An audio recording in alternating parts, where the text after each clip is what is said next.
In this video, I will show you how to check your password on Roblox app. So first, go to the settings. So here's, for my interface, it has the settings over here. So if your interface is different, just click wherever the settings is. Then scroll down here, you'll see settings. And then go to account info. Then here, you will see your account information. So you need to go to passkey.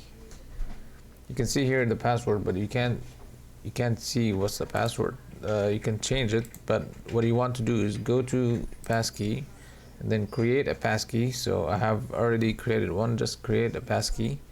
So once you've done that, just exit the app and then type in, search for password.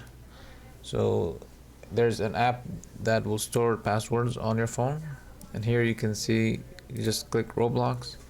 Then I have to enter my PIN, and then here you can see once I click here, it's going to show me the password for my Roblox account. That's pretty much it for the video. If you found it helpful, please subscribe to the channel. Thanks for watching.